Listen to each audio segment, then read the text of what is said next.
about the big ones, I don't know. But I can't imagine that they're eating the fish. I'm not sure. At first, a man who is entangled with his mother might have focused on the impact that she is having and had on him. The reason for this is that it would have been clear that she is having and did have a big impact on him. But as time has passed, it might have become clear that there is the impact that his father is having and or did have.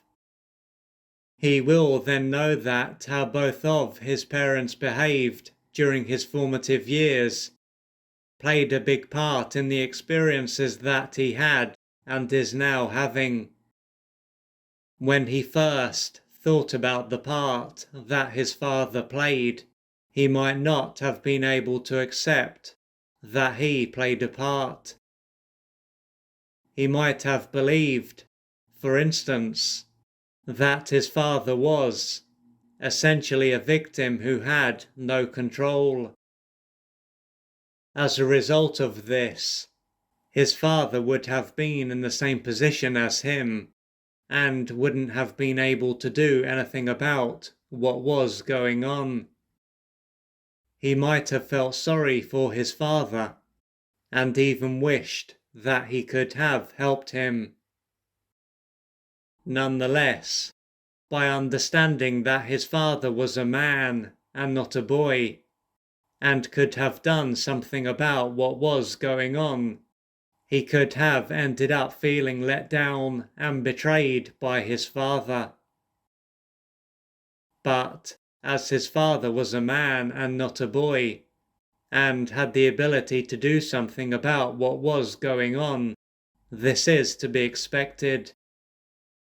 Now that he is at this stage, he can believe that his father simply didn't want a son and or him, and this is why he wasn't there for him. He can then feel rejected, unwanted, worthless, and unlovable.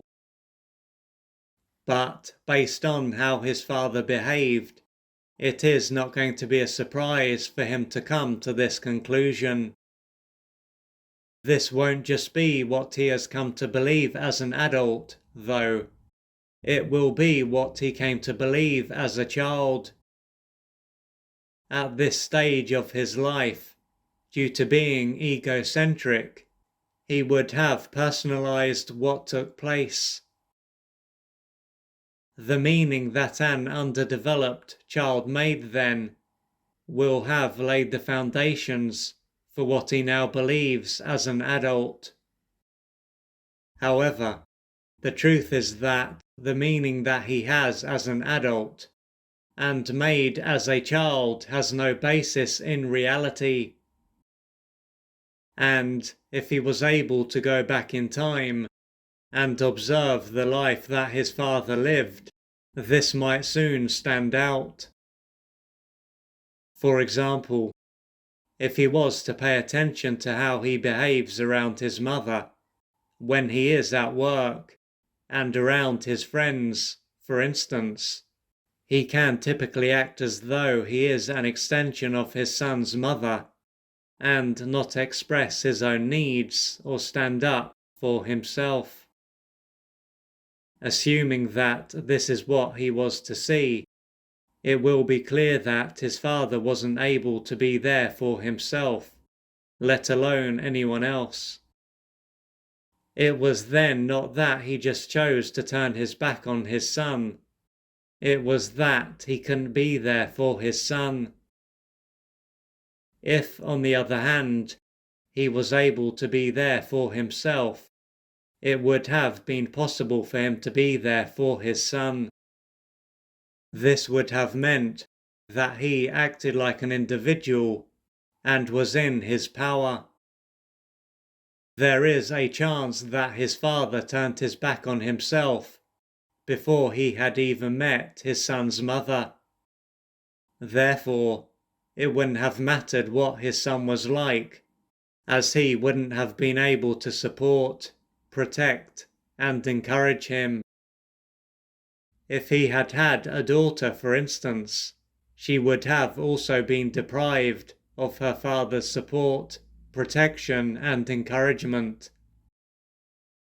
Ultimately, his father was a beaten down man, and this is why he ended up with a woman who walked over him. What this can illustrate is that during his father's early years, his father might not have been around. Or his father might have been around, but he might have been emotionally unavailable and controlled by his mother.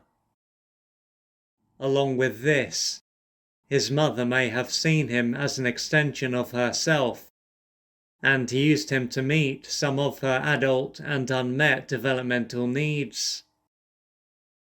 The outcome of this is that he wouldn't have received what he needed to grow and develop in the right way. His childhood would then have greatly undermined him, and as he wasn't able to deal with any of his inner wounds, for whatever reason, he played a part in passing on what was done to him, or something that was very similar. This could be something that goes back for a number of generations.